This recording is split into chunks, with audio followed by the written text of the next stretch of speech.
Everyone Saranai, welcome to our Poya Dhamma session. Heartfelt good wishes to all of you on this Uposatha day. The title for today's Dhamma session is The Magnitude of Samsara, and we will be closely examining the teachings of the Buddha in the Anamataggavagga. So this is from chapter 15 of the Saṁyutta Nikāya, or linked Discourses. The purpose of examining this particular chapter is to gain a stronger understanding of the bigger picture, the context for the Buddha's teachings,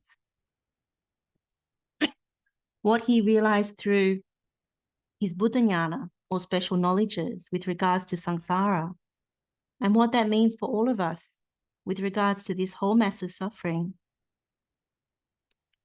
So clarifying this particular part of the Buddha's teaching really helps us to better understand the first noble truth of suffering, recognize the second noble truth of the origin of suffering as craving, and wisely abandon craving in order to realize the cessation of suffering. And so we develop the Noble Eightfold Path as the way out of suffering. So as we go through the similes, what will become more apparent is this. So this session should be relatively straightforward in terms of contemplating the similes of the Buddha. And we will draw on and include some of our previous sutta meditations and their insight pathways in order to really connect with this Dhamma and to do the meditations. So the intention for this session is to really apply ourselves to contemplating these similes and develop or deepen our practice.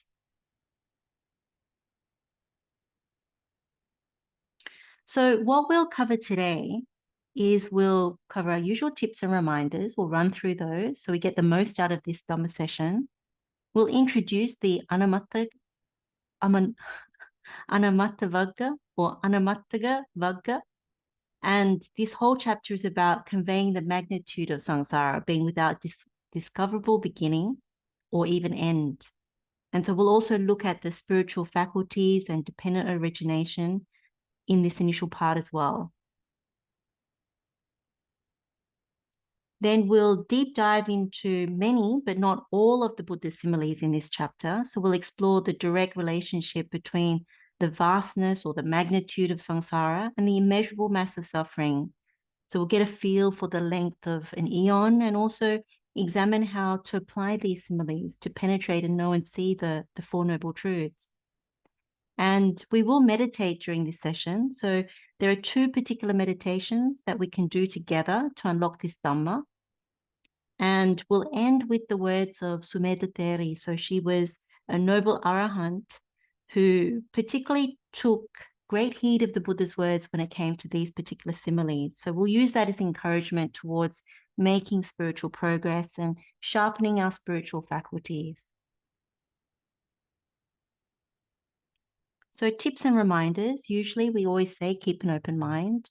When we hear the Buddha's words, we have heard some of it before, and other times it's new or it's scratching up against something that we've thought we've understood. And so keeping an open mind helps to ensure that we cultivate the right view and not veer off the noble path. Also be okay with not understanding everything.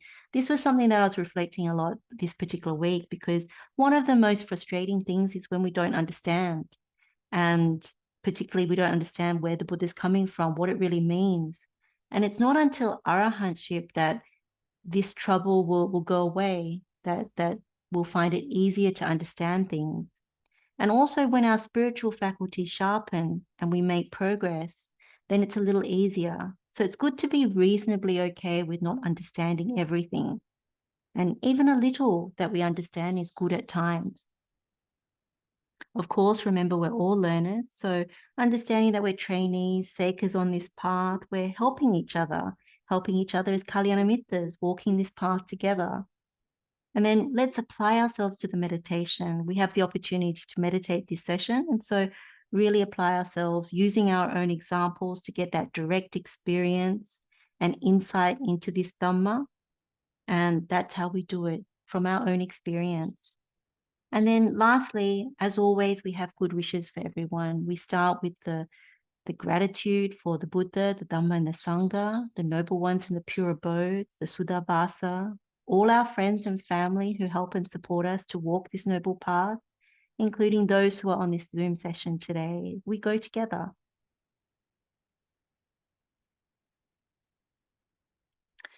So, Anamataggavagga, what does this actually mean? And why do we look at all these suttas together? So, Anamataggavagga is translated as one whose beginning is unknown, without beginning or end. And it's the epithet for saṁsāra. The other thing that's also said is that it's not ending in the deathless. That's a less common translation.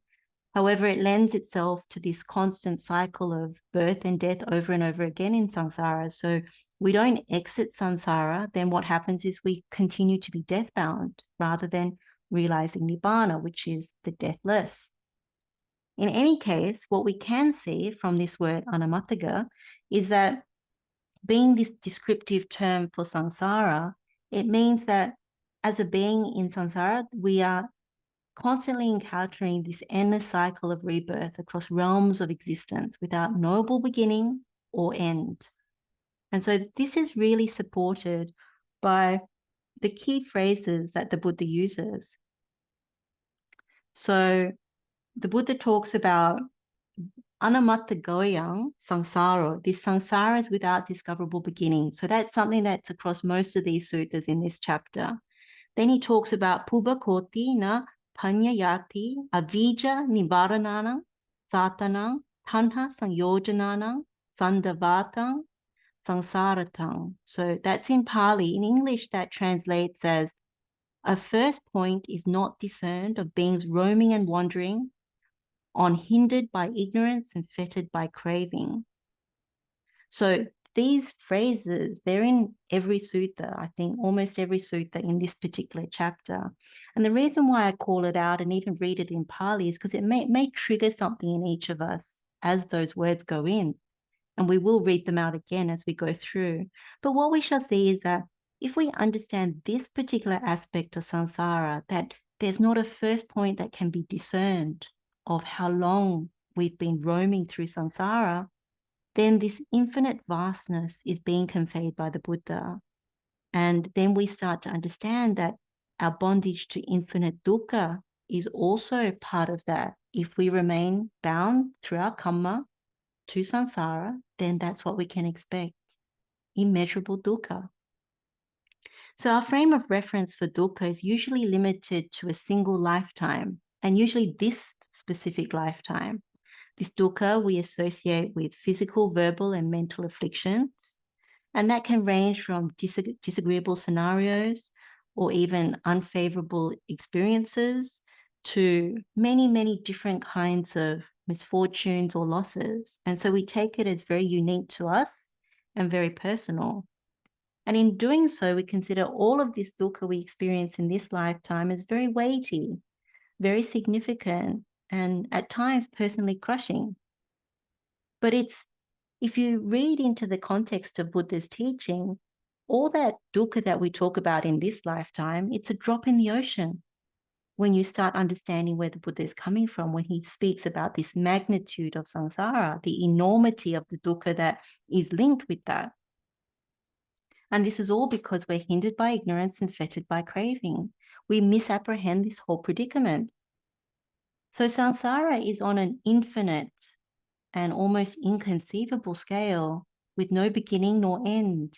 So it's really good to reflect on that. And so this session is really going into that, becoming a bit more certain about that and using the Buddha's similes to see that.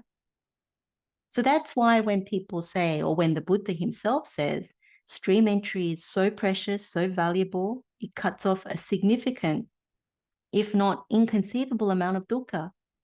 One is left with a maximum of 7 lifetimes, if not less, depending on one's spiritual faculties. So when you enter the stream, you literally cut off this massive amount of lifetimes of dukkha. So this understanding is fundamental to spiritual awakening, because it means we start to understand this bigger predicament, this dire predicament. And we want to find out the cause. and the way out that leads to the complete ending of this whole mass of suffering. So the magnitude of samsara is not emphasized enough in the current practice of Buddha's teachings. And that is a great loss because, one, it reinforces right view. Two, it lends so much weight to why we need to develop the Noble Path and practice, providing this sense of urgency. And one might ask, how does the Buddha know this about samsara? Well, having developed the Buddha jnanas, or special knowledges, the Buddha is able to know and see innumerable past lives, as well as the passing away and reappearance of beings, as well as many other knowledges. Initially, what we do is we take this on board out of confidence or conviction towards the Buddha. We apply our saddha indriya, our faculty of conviction or confidence in the Buddha. But later on, if we develop and become accomplished, and some of us may already be accomplished in this knowledge of recollection of past lives, pubbe nibasa anusati jnana, then we can directly know and see for ourselves that this is a relentless cycle of rebirth in samsara, and there is suffering experienced in every birth. So we discussed some of this in our last Poya session, particularly about these three knowledges, and this was the first knowledge that we went through. So we can't talk about this without talking about a little bit about dependent origination. So when the Buddha says we roam and wander in samsara, hindered by ignorance and fettered by craving, this links back to dependent origination or paticca samuppada. So there's so many suttas that we've referenced before and many others that explain the links in dependent origination. And we can revisit this one called Gautama Sutta. It's in Saṁyutta Nikāya, chapter 12, discourse number 10. And this is where the Buddha explains to the monks how he awakened when he was the Bodhisattva by understanding dependent origination. And he gives details of what he contemplated about how the world has fallen into trouble or suffering. So he says, Bhikkhus, before my enlightenment, while I was still a Bodhisattva, not yet fully enlightened, it occurred to me, alas, this world has fallen into trouble in that it is born, ages, and dies. It passes away and is reborn. Yet it does not understand the escape from this suffering, headed by aging and death. When now will an escape be discerned from this suffering, headed by aging and death? Then, bhikkhus, it occurred to me, when what exists does aging and death come to be? By what is aging and death conditioned? Then, bhikkhus, through wise contemplation, there took place in me a breakthrough by wisdom. When there is birth, aging and death comes to be. Aging and death has birth as its condition. And then it goes on and he talks about what conditions birth, is existence, then clinging, craving, feeling, contact, the six sense fields, name and form, consciousness. And then lastly, when what exists does volitional formations come to be? By what is volitional formations conditioned? Then, bhikkhus, through wise contemplation, there took place in me a breakthrough by wisdom. When there is ignorance, volitional formations come to be. Volitional formations has ignorance as its condition. So we see from this that ignorance and craving are two of the 12 links in paticca samuppada, this dependent origination.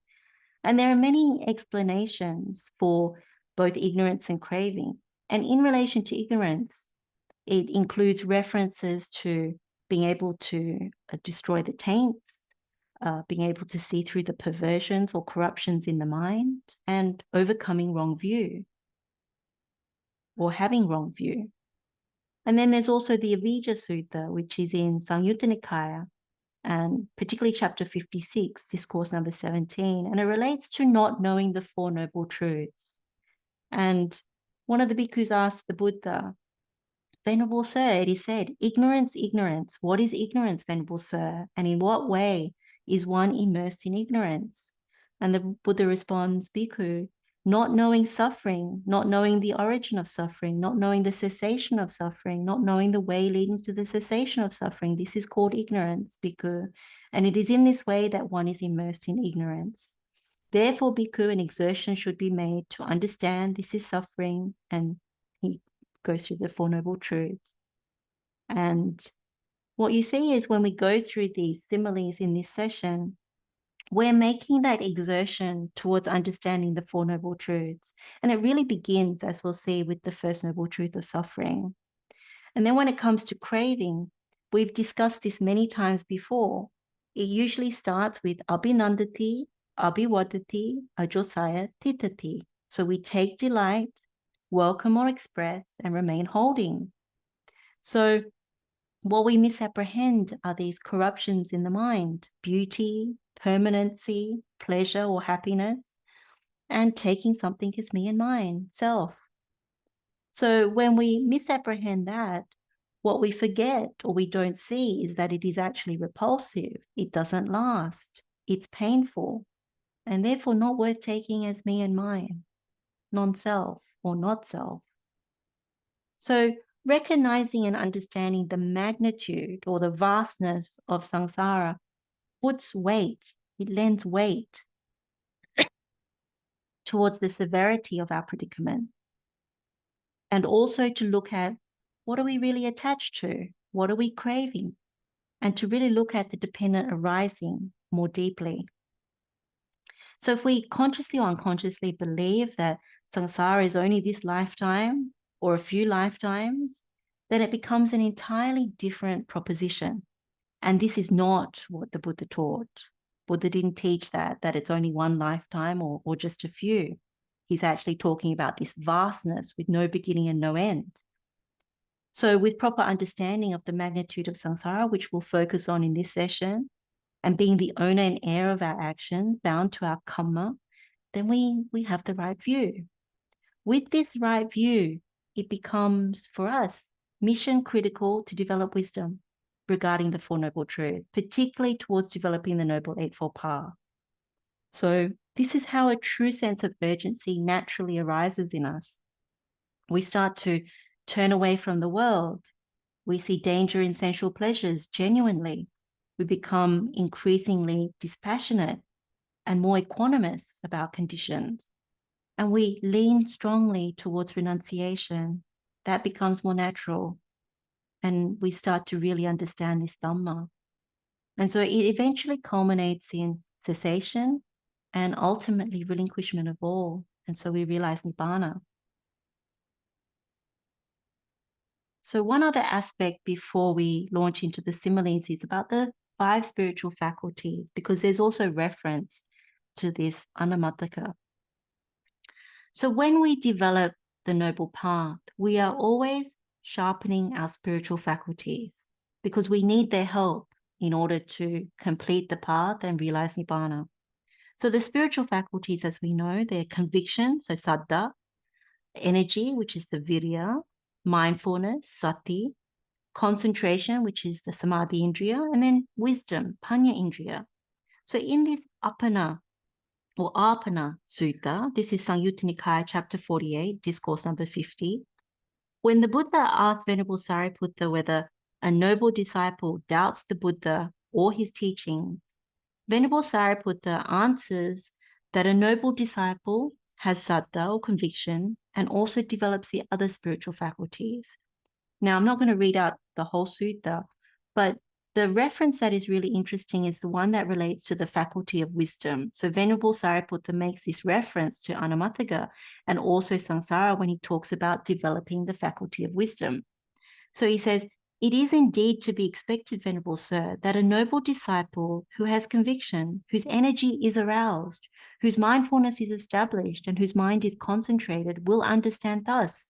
This samsara is without discoverable beginning. A first point is not discerned by beings roaming and wandering on, hindered by ignorance and fettered by craving. But the remainderless fading away and cessation of ignorance, the mass of darkness, this is the peaceful state. This is the sublime state. That is the stilling of all formations, the relinquishment of all acquisitions, the destruction of craving, dispassion, cessation, nibbana. That wisdom of his, Venerable Sir, is his faculty of wisdom. So the reason we look at this is because this sutta shows that understanding the magnitude or vastness of samsara helps us. It's part of developing our faculty of wisdom. And therefore, part of what we need towards penetration of the Four Noble Truths and also towards the cessation of ignorance and the destruction of craving, this is a huge part of it. Otherwise, you miss part of the important bit of the picture. All the things that help us to liberate from samsara and realize nibbana is also part of this. So let's start looking at the similes in this chapter. So the first one is the simile of grass and wood, and it's called the Tinakata Sutta. This is chapter 15, discourse number 1. So the Buddha says, suppose, bhikkhus, a man would cut up whatever grass, wood, branches, and foliage there are in this Jambudvipa and collect them together into a single heap. Having done so, he would put them down, saying for each one, this is my mother, this is my mother's mother. And the sequence of that man's mothers and grandmothers would not come to an end. Yet the grass, wood, branches, and foliage in this Jambudvipa would be used up and exhausted. For what reason? Because this samsara is without discoverable beginning. The first point is not discerned of beings roaming and wandering on, hindered by ignorance and fettered by craving. For such a long time, bhikkhus, you have experienced suffering, anguish, and disaster, and swelled the cemetery. It is enough to experience revulsion towards all formations, enough to become dispassionate towards them, enough to be liberated from them. So when we look at this first simile, we see that the Buddha is giving this simile to highlight and impress upon us how inconceivably long this journey of transmigrating from birth to birth has been. For us, it's still difficult to fathom that we had countless mothers and grandmothers as we roamed and wandered in samsara. For us, it's almost impossible to imagine even gathering all the wood, all the grass, branches, and foliage of one great continent into a massive heap. And then to try to comprehend that we would still be counting mothers and grandmothers after using all that up. And we see that the Buddha links to the experience of suffering, anguish, and disaster over an inconceivably long period. So we can't help but also see the temporary nature of existence, this anicca or impermanent nature that contributes to the suffering.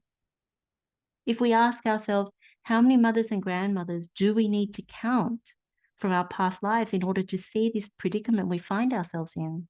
How many more mothers and grandmothers do we need to add to this massive heap of grass and wood if we continue to exist in samsara?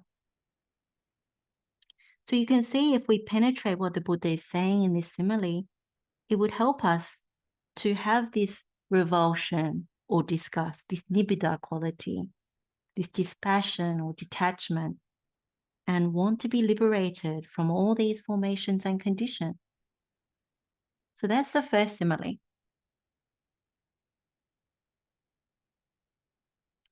The next simile is the simile of earth, and it's described in this Patavi Sutta. And it's very similar to the earlier one. So what we can see is that the Buddha is giving us different but similar but different similes as a way to help us connect to this Dhamma. Certain similes may resonate more than others. And so in this one, he uses the simile of a man would reduce this great earth to balls of clay, the size of jujube kernels, and put them down, saying for each one, this is my father, this is my father's father. And the sequence of that man's fathers and grandfathers would not come to an end. Yet this great earth would be used up and exhausted. And then it repeats the same thing about the reasoning and wandering through samsara and all that.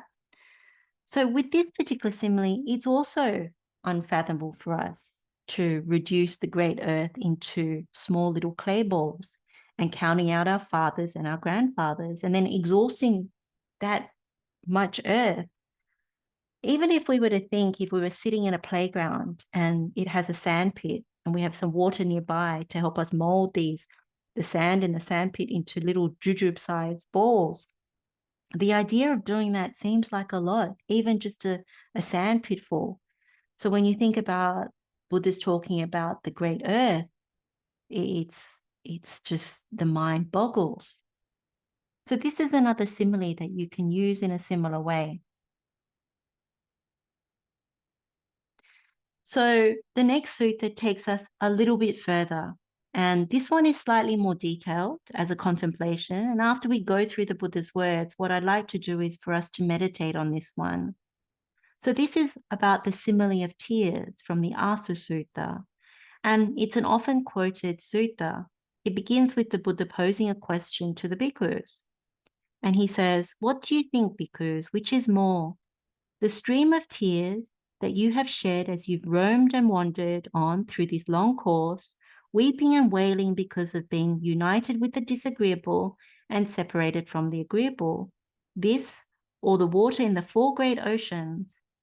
And then the bhikkhus respond very wisely. They say, "As we understand the Dhamma taught by the Blessed One, Venerable Sir, the stream of tears that we have shed as we roamed and wandered through this long course, weeping and wailing because of being united with the disagreeable and separated from the agreeable, this alone is more than the water in the four great oceans." And then the Buddha endorses their answer and says, good, because it's good that you understand the Dhamma taught by me in such a way. The stream of tears that you have shed as you roamed and wandered through this long course, weeping and wailing because of being united with the disagreeable and separated from the agreeable, this alone is more than the water in the four great oceans. So this is very interesting because when I was looking on the internet, there are people in certain groups trying to work this out. And I find it really uplifting to see people try and figure this out. So as you can see on the slide, the graphic on the slide shows that there are four great oceans, the Pacific, the Atlantic, the Indian, and the Arctic. And what they say on the internet is that the oceans make up more than 70% of the Earth's surface. And the great oceans hold about 97% of the Earth's water.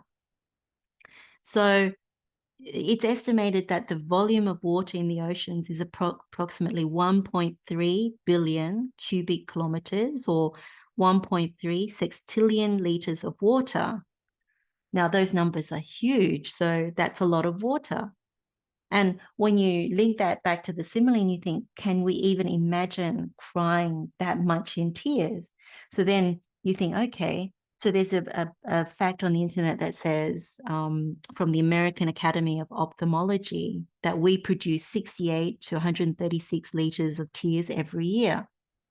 So if we use an average of 70, for example, or if we say the average age is around 70 and we use an average of 100 liters, then that's approximately 7,000 liters per lifetime. So when you simply take the comparison, 1.3 sextillion liters, which actually works out to 1,300 trillion liters in the great oceans, versus 7,000 liters produced in one lifetime, you start to get a sense of the enormity of what Buddha is saying when it comes to how many tears or how much tears we shed over the long course of samsara.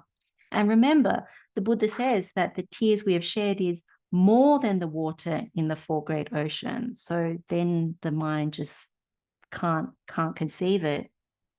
So even if we simply contemplate, for example, just one moment where we've cried over something, some kind of misfortune or some kind of loss, maybe we've lost our job, maybe we've got robbed, maybe there was a death of a pet, something like that. How much tears would we have shed? Is it a teaspoon? Is it a tablespoon? Is it a cup of tears? So that's something to contemplate. You know, Buddha's talking about something so massive.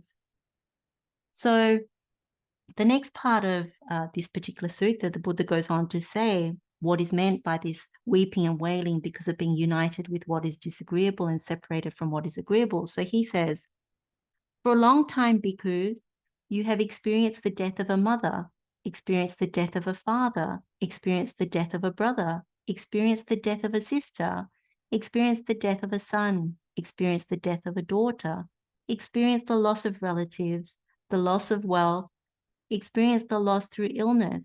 As you have experienced this, weeping and wailing because of being united with the disagreeable and separated from the agreeable, the stream of tears that you have shed is more than the water in the four great oceans. And then he goes on and says the same ending about the reason. So here the Buddha is asking us to make that connection to the first noble truth of suffering, that we don't get to escape experiencing this death-bound nature of samsara. We're always united with what is disagreeable and separated with what we find agreeable.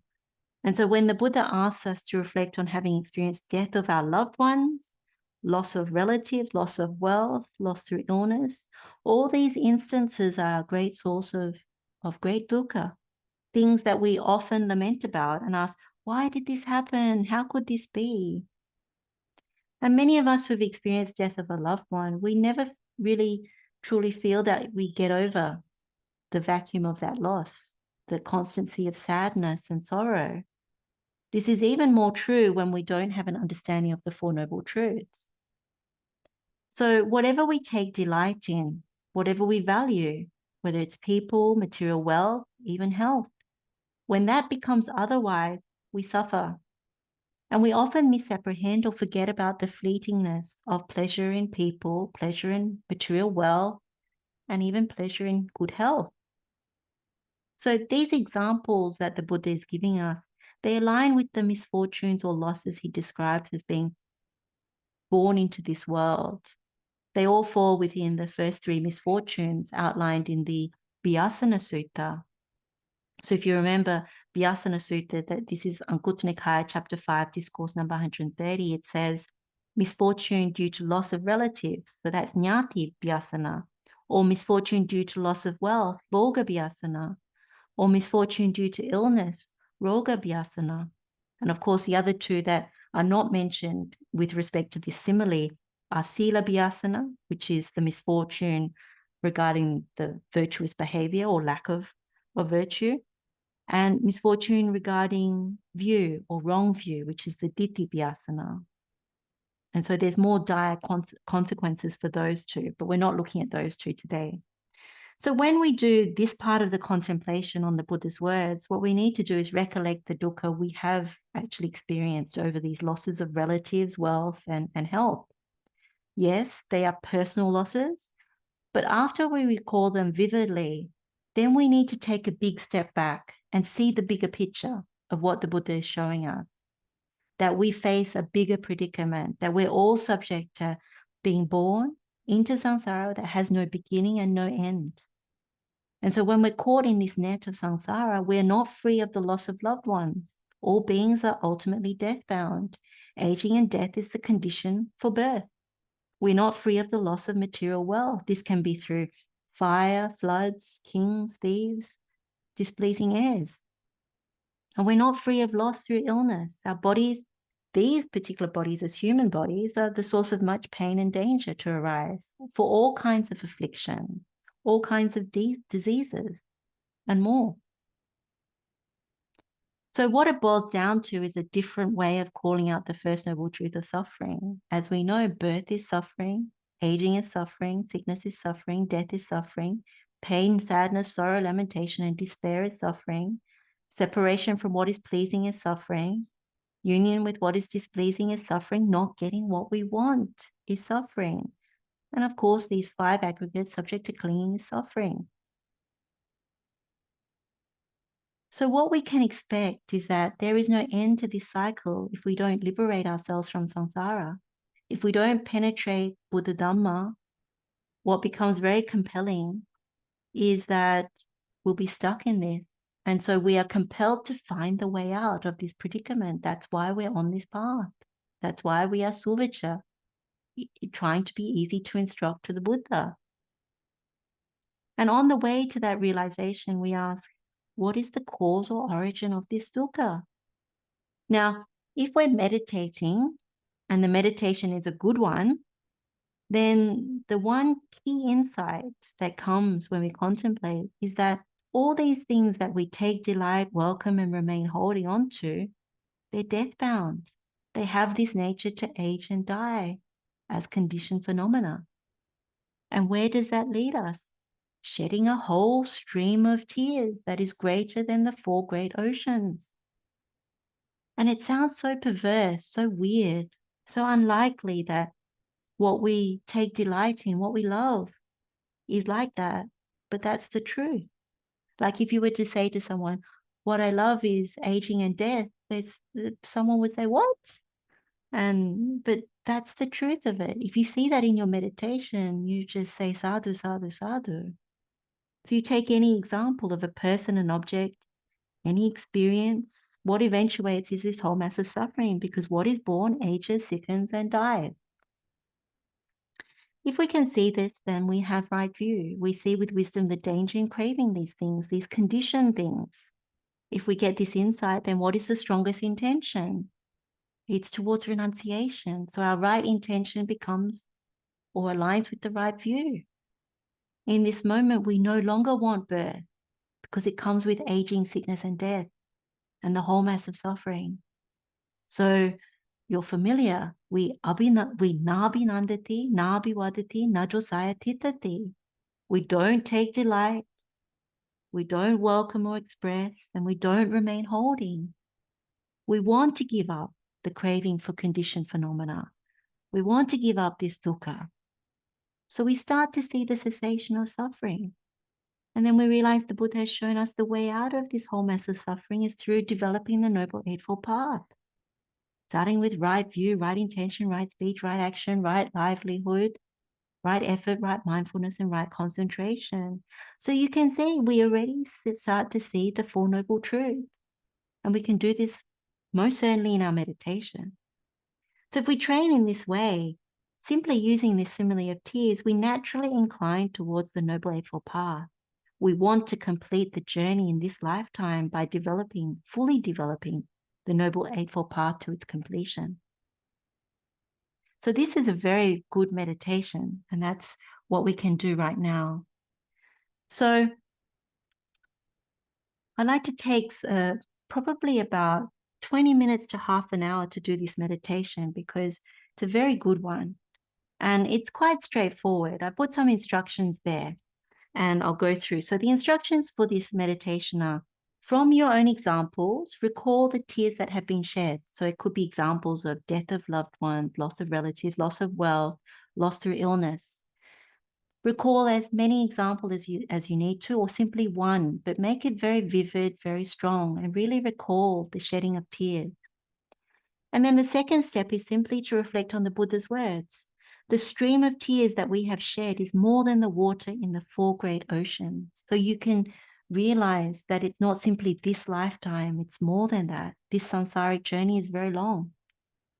And then the third is you ask, given the magnitude, the vastness of samsara, do I want to continue to roam and wander, bound to this whole mass of suffering?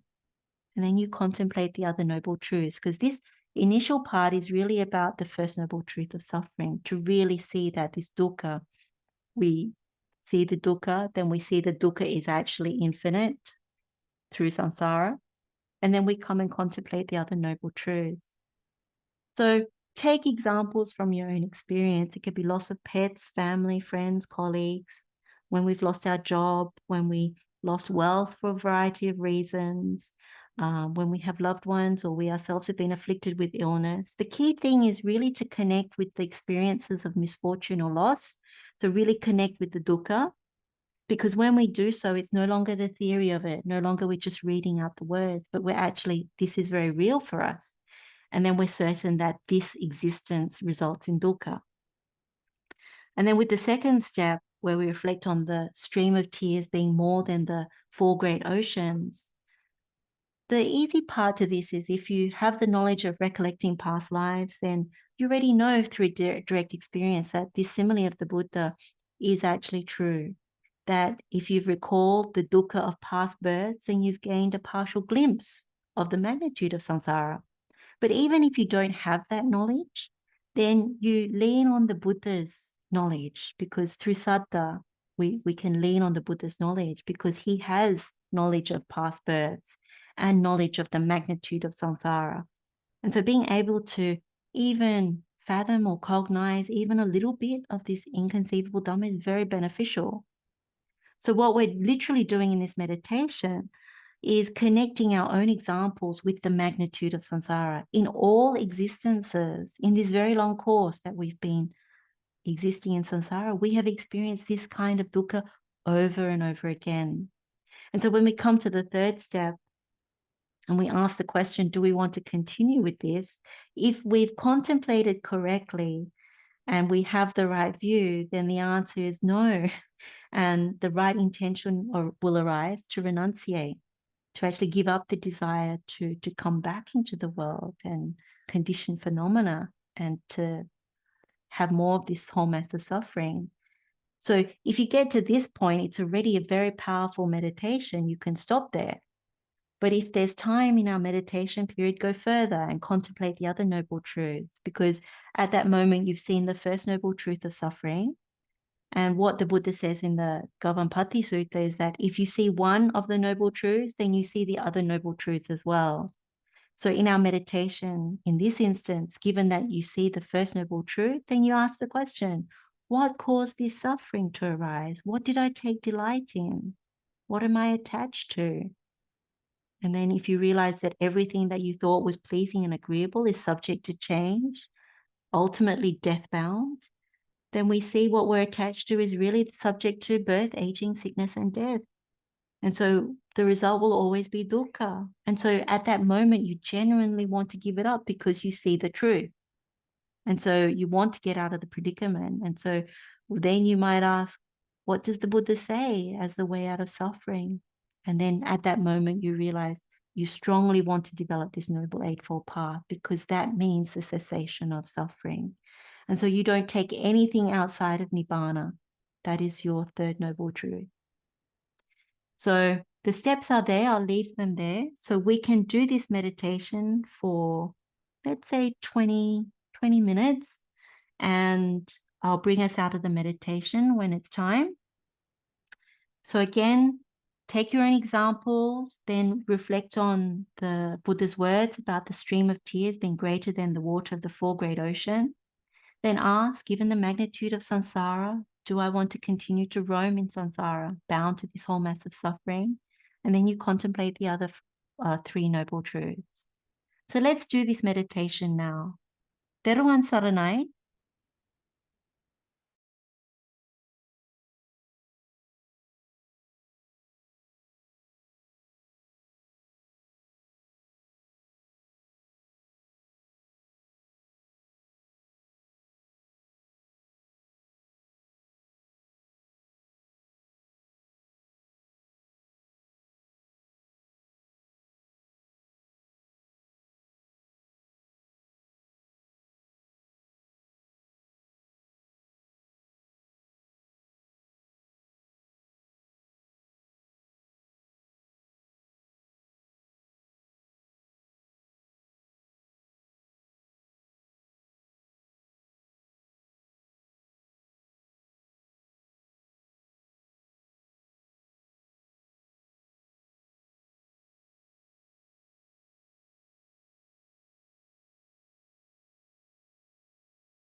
Okay, we can come out of our meditation.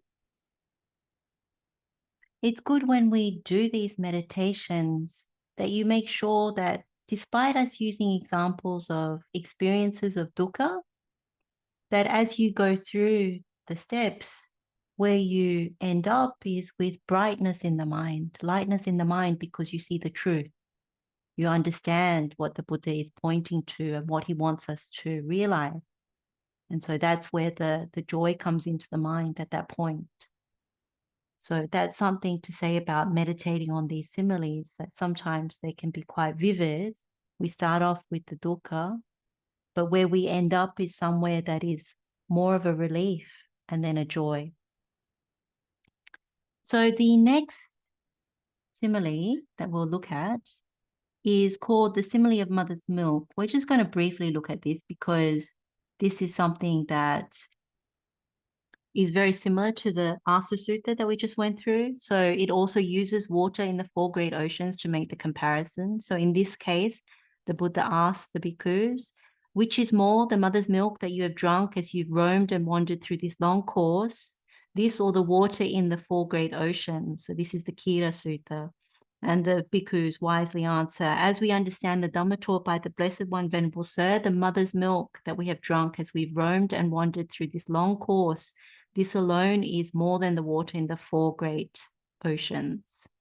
And so again, the same kind of response from the Buddha, good bhikkhus. So again, when we reflect on Buddha's simile here, we get another strong sense or impression of the vastness of the journey in samsara, that therefore there's this vastness of dukkha. When I was contemplating this one this week, it was very strongly coming to the mind, kittens and puppies and even little babies, that there's never enough milk.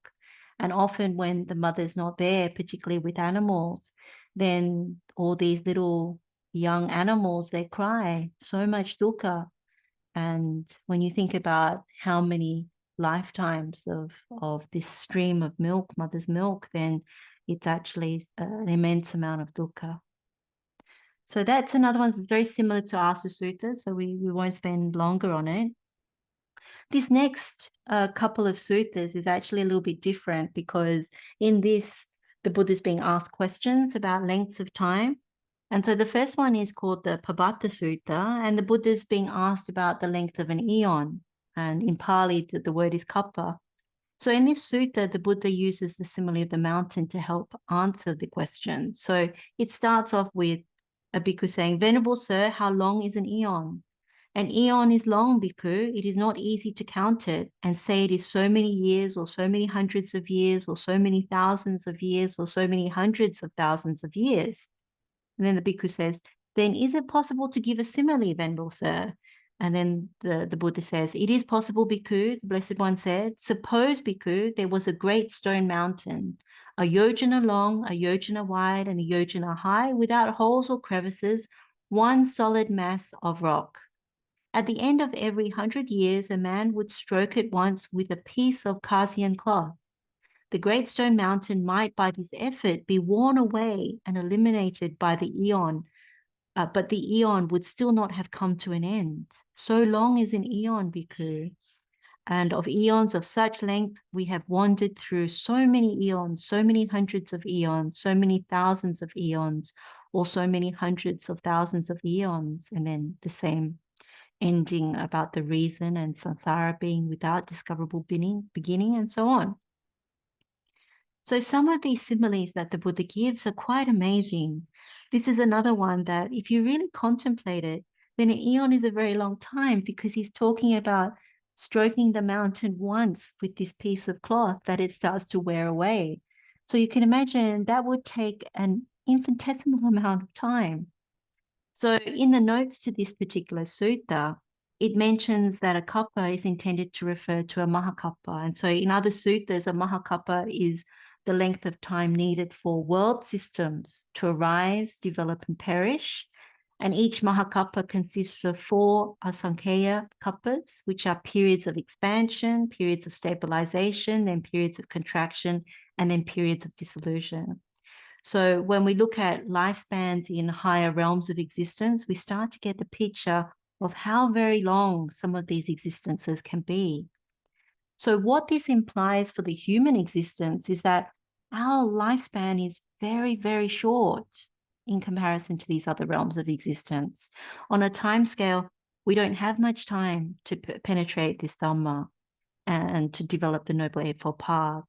So where that leads us to is to think, if we consider being reborn in the human world as a precious thing, that it's somewhat of a blessing because we're able to cognize, to hear, cognize, and practice this Dhamma, then we definitely don't want to waste this rare opportunity to learn the Dhamma, to understand it, and to realize, liberation from samsara. And what we do know is that the Buddha, in the next sutta, actually, he uses the simile of a mustard seed in a similar fashion to answer, the question in a similar manner. So given that it's similar, we won't go through that one in any detail.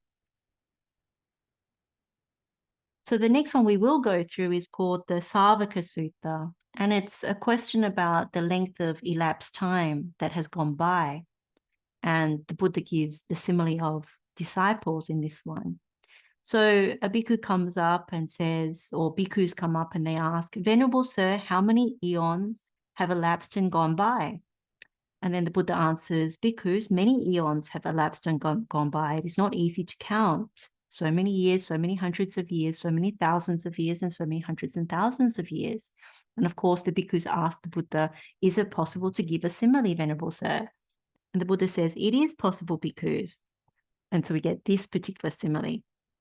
"Suppose, bhikkhus, there were 4 disciples here, each with a lifespan of 100 years, living 100 years, and each day they were each to recollect 100,000 eons. They would still be eons not yet recollected by them when these 4 disciples would pass away at the end of 100 years.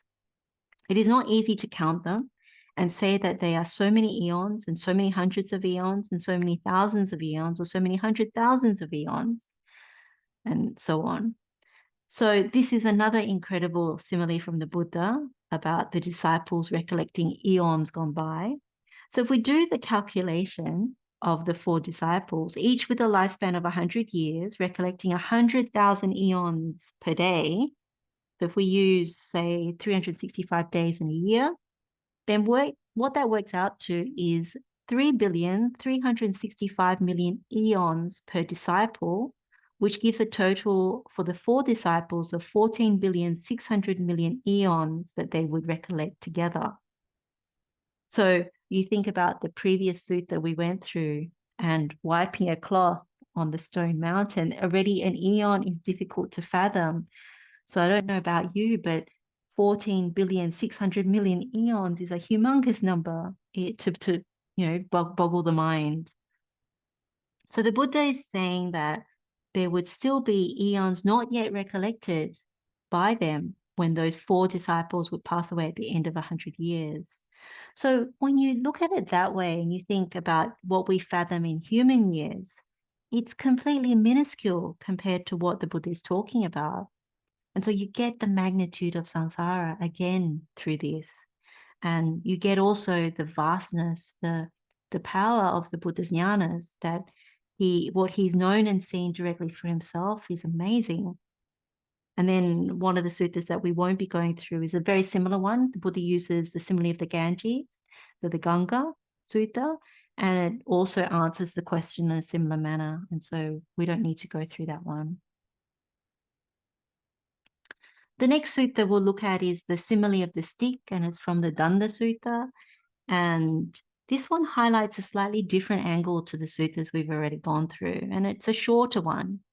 The Buddha says, "Just as a stick thrown up in the air falls now on its bottom, now on its side, and now on its top, so too are beings. So too as beings roam and wander on, hindered by ignorance and fettered by craving. Now they go from this world to the other world. Now they come from the other world to this world. For what reason?" And so the same words from the Buddha.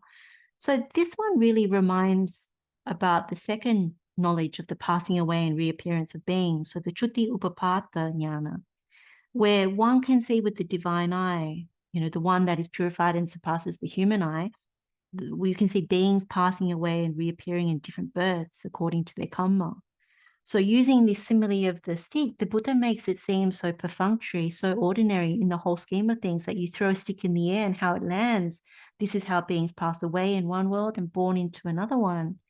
So we won't be meditating on this one, but it's a good one to ponder and reflect on at a later time. If you have the knowledge of recollection of past lives or knowledge of the passing away and reappearance of beings, then it's easier to connect with this simile. It won't seem so out there, but it's a good one to spend a little time thinking of, because again, you get this magnitude that it is simply as that. We think that our existences are so amazing and so what have you, but in all its details. But when you think about throwing a stick in the air, we conditioned through our kamma to come and go through samsara. It's something to really contemplate. So the next sutta is called the Pugala Sutta. So this is same chapter, and it's discourse number 10. And the Buddha gives another vivid simile for us to contemplate. So the Buddha says, and this one we will meditate on actually, because it's quite a good one. So the Buddha says, because this samsara is without discoverable beginning. A first point is not discerned of beings roaming and wandering on, hindered by ignorance and fettered by craving. One person roaming and wandering on, hindered by ignorance and fettered by craving, would leave behind a stack of bones, a heap of bones, a pile of bones, as large as this Mount Vepula, if there were someone to collect them and what is collected would not perish. For what reason? And the Buddha says very similar things. Now, Mount Vepula is the highest of the 5 mountains surrounding Rajagaha. So this is modern-day Rajgir in India. And at the time of previous Buddhas, what we know is that it was called by different names.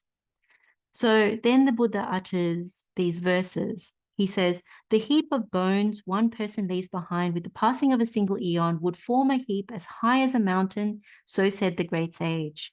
This is declared to be as massive as the tall Vepula mountain, standing north of Vulture's Peak in the Magadhan mountain range. But when he sees with correct wisdom the truths of the Noble One, suffering and its origin, the overcoming of suffering, and the Noble Eightfold Path that leads to suffering's appeasement, then that person, having wandered on for 7 more lifetimes at most, makes an end to suffering by destroying the fetters.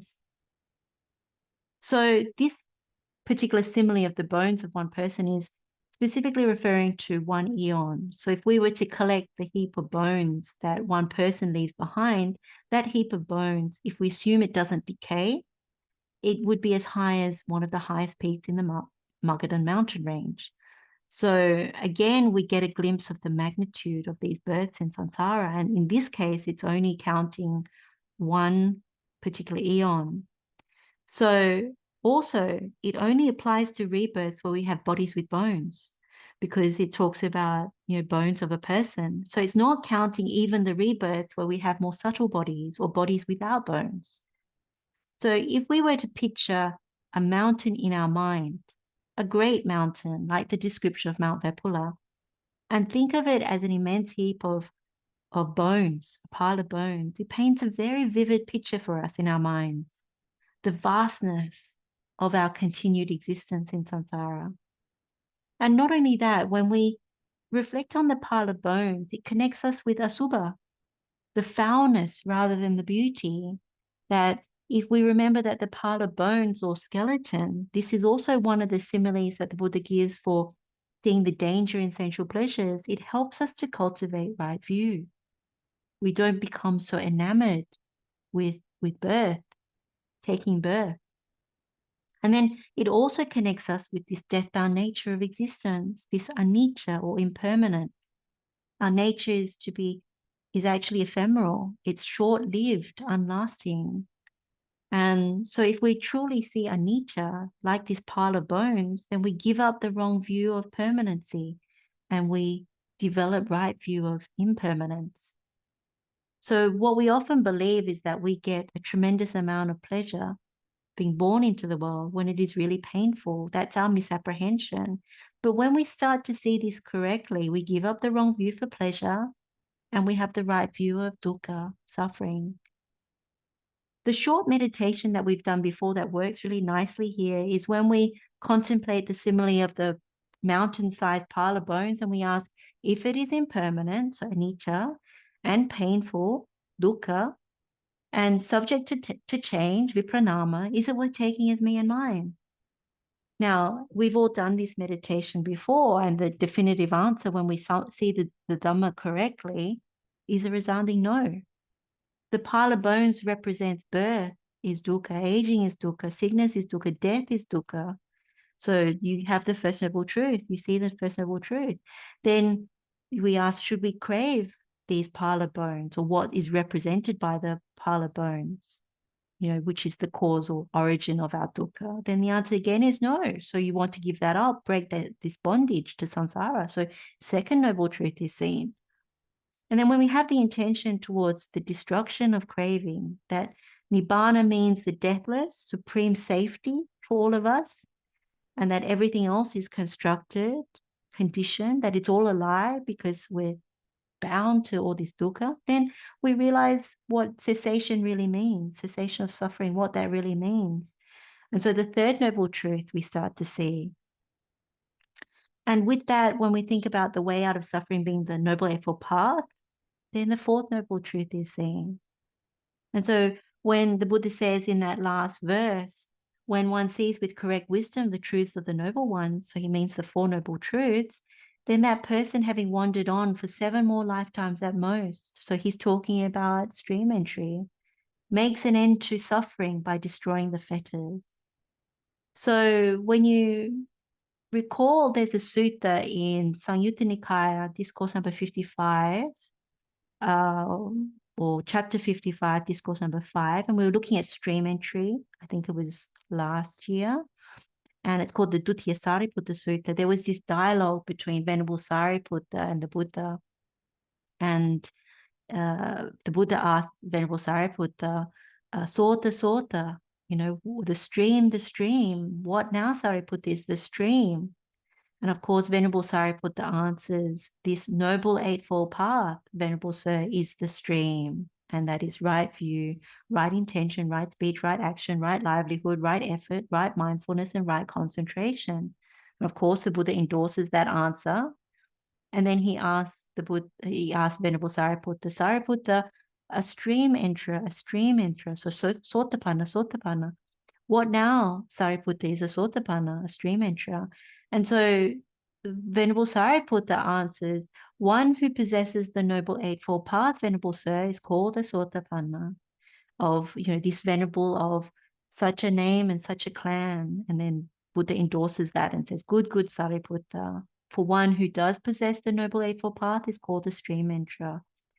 And so you can see with these similes that we've been looking at, if we meditate on them and connect with them, particularly through the Four Noble Truths, we can develop and penetrate this Dhamma and lean heavily towards Nibbana. So these can be quite powerful. Sometimes we do really complicated insight pathway meditations, but you see from looking at this chapter, you can meditate on similes and it really opens up the truth.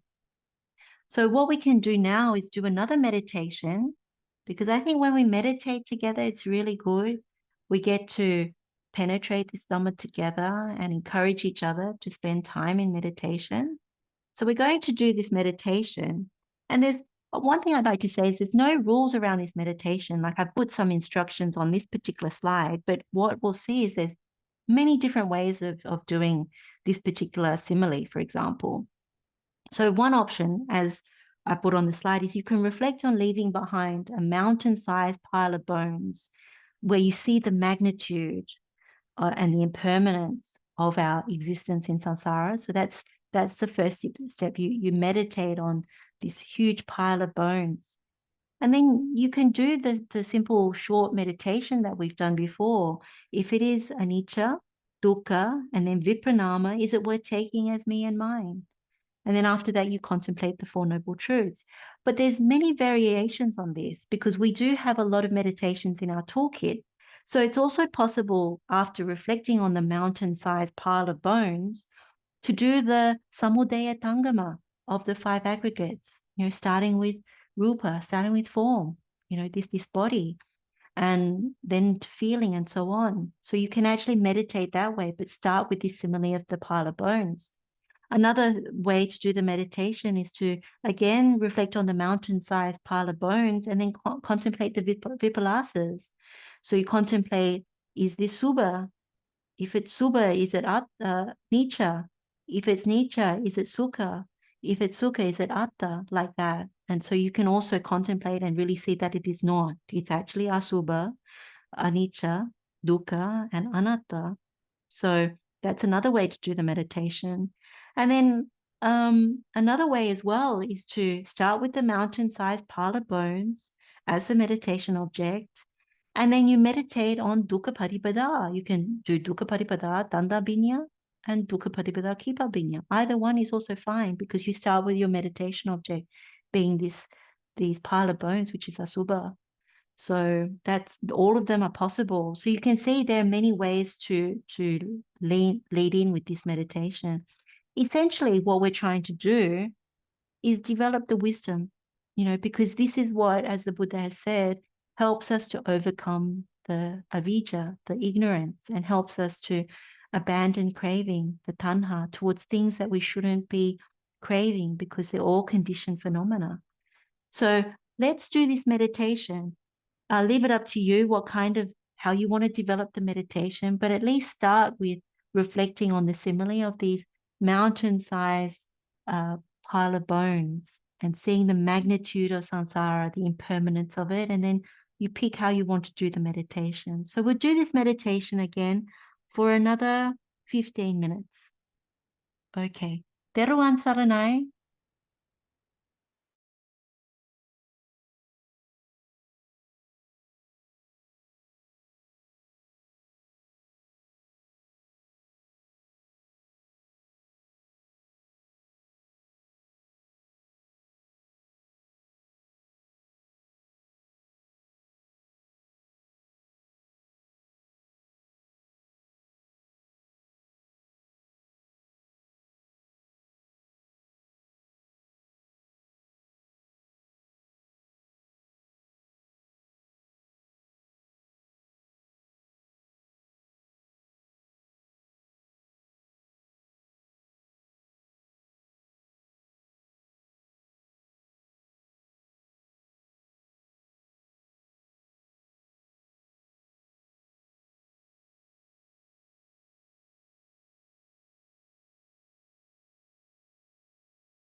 Okay, we can come out of the meditation.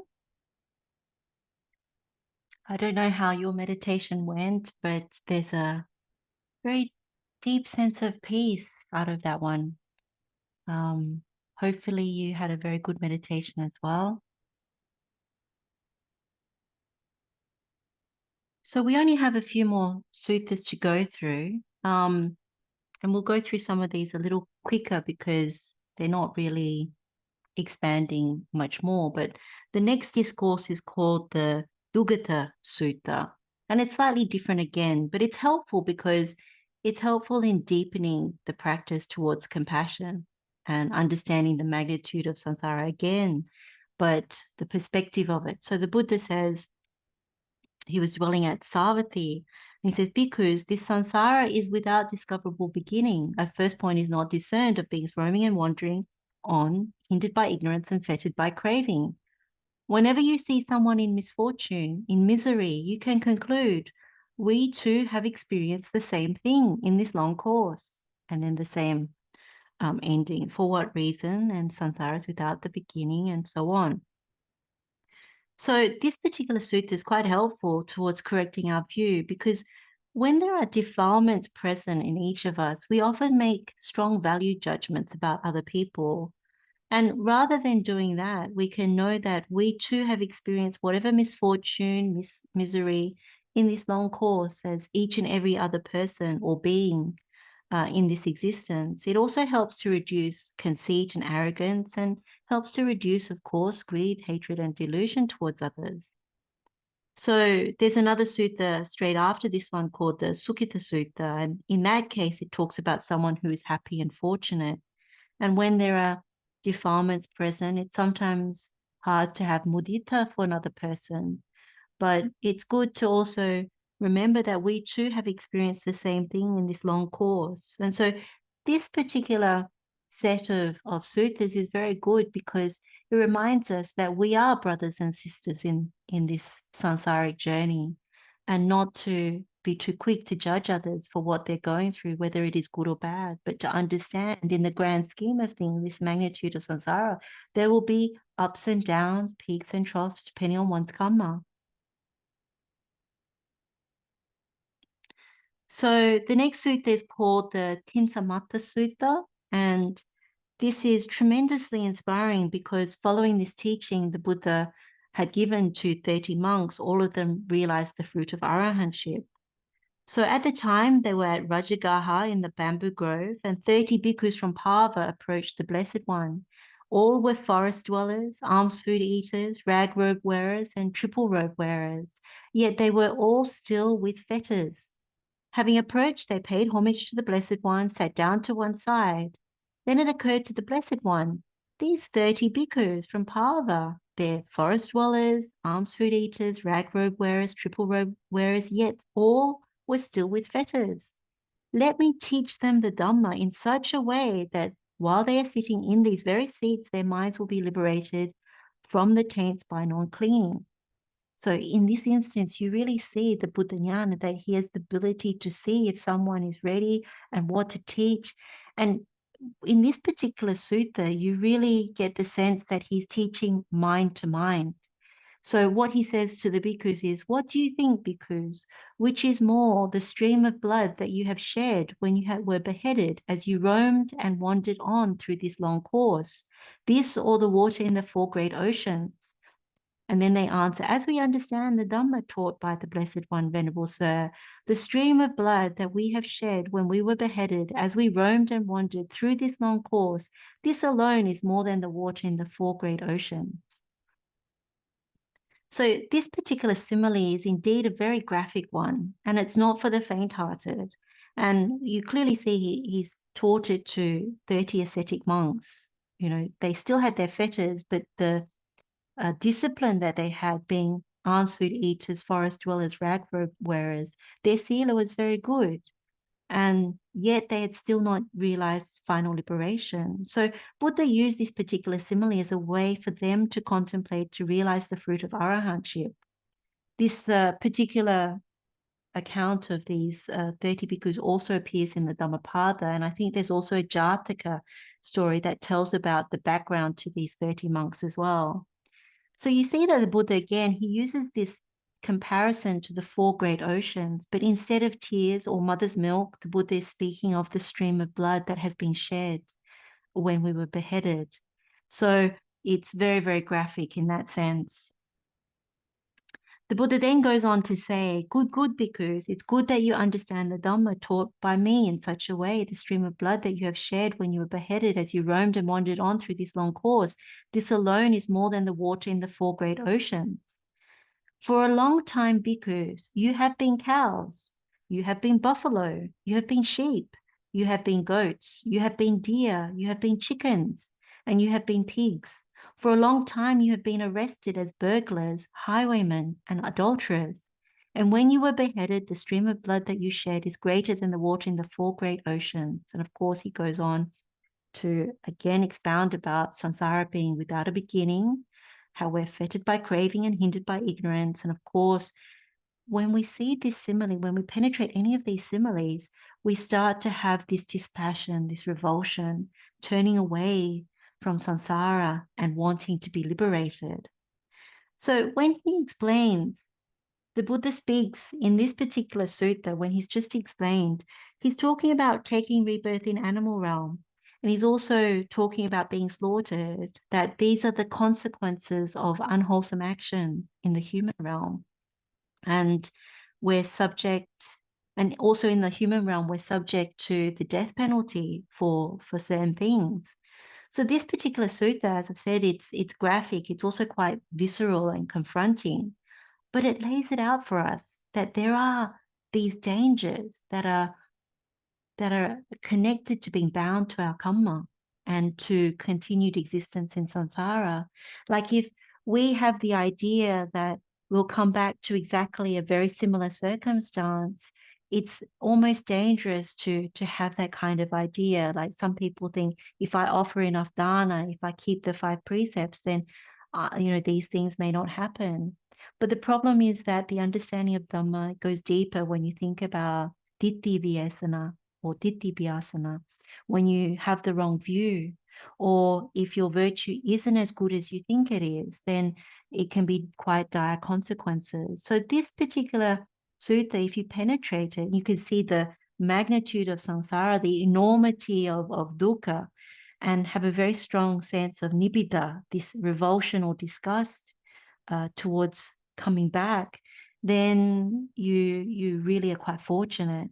And so we may not see this, like it's quite true, we may not see this of the animal realm. Like if we're the type of people that just focus on pets and beloved pets and having a very kind owner, then we don't see what it's like in the animal realm.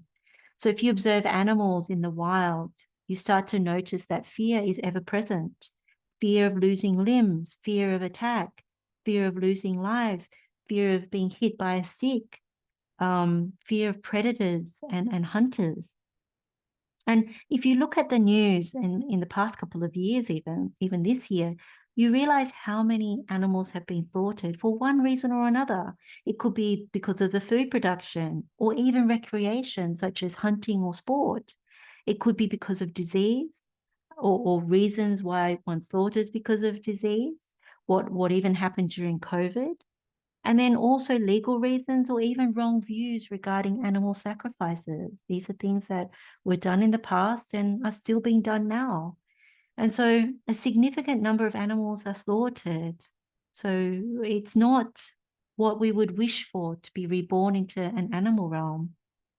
Now, in the suttas, in particular, the Sansapaniya Sutta that we've referred to before, this is Anguttara Nikāya, chapter 10, discourse number 216. We know that beings are the owners of their kamma, heirs of their kamma. They have kamma as their origin, kamma as their relative, kamma as their resort.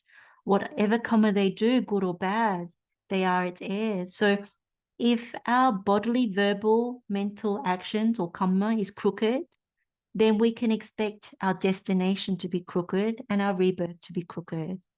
And so this crooked destination and crooked rebirth, what the Buddha says is there's 2 destinations. One is the painful, exclusively painful hells, And the other one is the species of creeping animals. So he gives examples like the snake, the scorpion, the centipede, the mongoose, the cat, the mouse, the owl. So any animal that creeps away from people. So that's the animal realm. And then when it comes to the human realm, well, we know even through our legal system that one can expect imprisonment, penalties, and in some cases, of course, the death penalty for illegal and criminal activity. So in the past, there would have been beheadings and things like that. Now, different methods. But you can see that even if you go to some of these suttas where it talks about the karmic consequences of killing, the rebirth is to the lower realms. But if you're reborn in the human realm, you'll have a short lifespan. Or if you attack someone or use a weapon, then rebirth is also to the lower realms. And if you're reborn as a human, as a minimum, you would experience sickliness. And so if we've developed the knowledge of recollecting past lives, you can already see that for yourselves, that out of saddha, you can also rely on the Buddha's vast knowledge. But the contemplation of this particular simile is a powerful one, and it can lead to attainment, so path and fruit. My strong recommendation is when you develop this particular meditation is to ensure you're connected to the Four Noble Truths, like what we've practiced in this session, and not to simply meditate on the simile alone. For lay practitioners, it's particularly important because we don't want any unbeneficial side effects. And another suggestion would be if you meditate on this simile, make sure you cultivate metta afterwards. It's just a safeguard. And so we're coming to the end of the similes. The last few that we're going to go through are grouped into 6 suttas, or grouping 6 suttas together. So they're all about family ties. And so the Buddha says, bhikkhus, this samsara is without discoverable beginning. A first point is not discerned of beings roaming and wandering, unhindered by ignorance and fettered by craving. It is not easy, bhikkhus, to find a being who in this long course has not previously been your mother, previously been your father, previously been your brother, previously been your sister, previously been your son, and previously been your daughter. And for what reason? And of course, the Buddha says similar thing. So this group of suttas is not often spoken about. Some people, when they hear it, they go, really? But it's an important reflection, because for all of us, it's very hard to imagine that we have all in this long course previously been mother, father, brother, sister, son, daughter to one another. And as the Buddha says, it's not easy to find a being who hasn't. And this applies to humans and non-humans. So it's another set of suttas that boggles the mind. It sends it into a bit of a standstill, like when you really try to fathom it. How long must we have been on this journey? If you think about even on the planet Earth right now, they say it's 7 to 8 billion people. And so that in itself boggles the mind. But if you think in all the 31 realms of existence, then it starts to really, really boggle the mind. Also, this is another encouragement to contemplate why the Buddha says, Kure su ananugido in the Karaniya Metta Sutta. We know in English this means not to hanker for families or groups, not to desire families or groups. It's a block to metta. The thing is that even in each lifetime, we are very attached to our loved ones, to our family members. Even in this lifetime, it's apparent. We take them as me and mine. We derive pleasure from being around them. And for this reason, we misapprehend and stay bound to samsara. We consciously or unconsciously desire to come back to exist with our beloved family members. And so we either forget or we don't know in certain people's cases that, we're death bound. What is birth is the condition for aging and death. So in this long journey in samsara, it's not easy to find someone who hasn't previously been all these different roles to us. If we realize even the truth of this predicament, what this simile is telling us, then it's another opportunity to abandon wrong view and to develop the right view.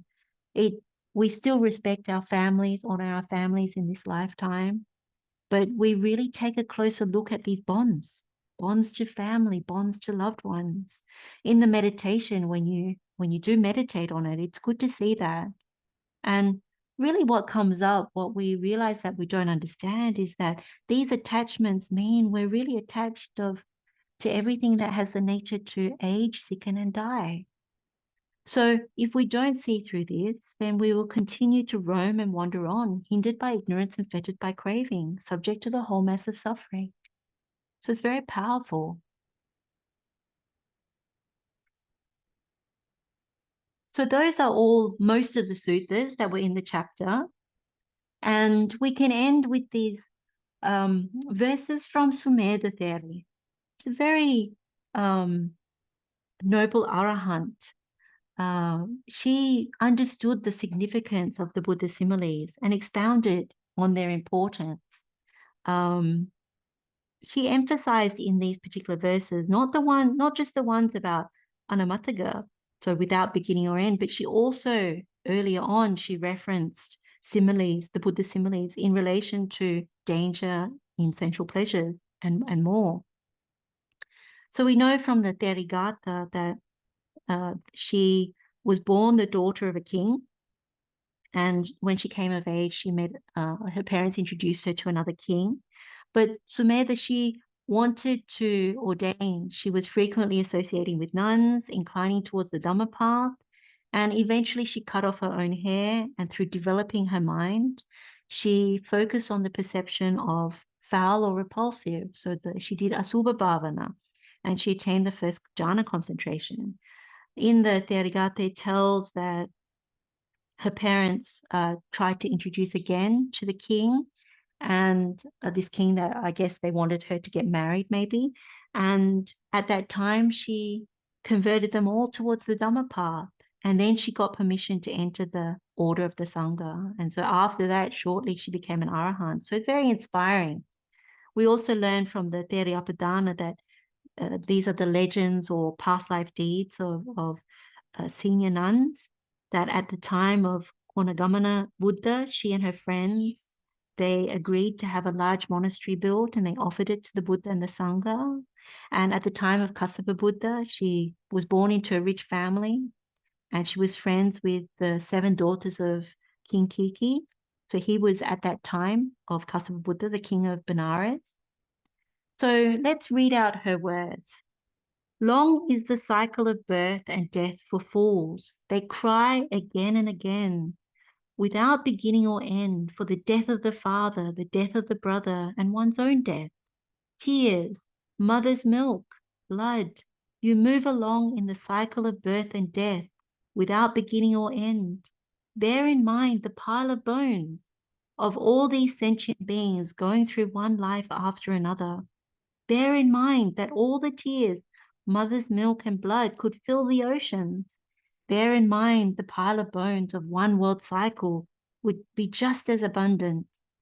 Samsaric existence is without beginning or end, as vast as the land of Janbudipa.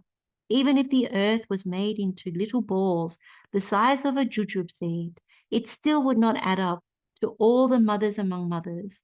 Bear in mind all the grass, wood, branches, and foliage carried along since beginningless time, even if they were made into twigs, each only the size of 4 fingers, they would still not add up to all of the fathers among fathers. So you can see she's summarized many of the similes that we've gone through. And we can use these verses as encouragement towards understanding the magnitude of samsara, the enormity of suffering that we experience and in this samsaric journey.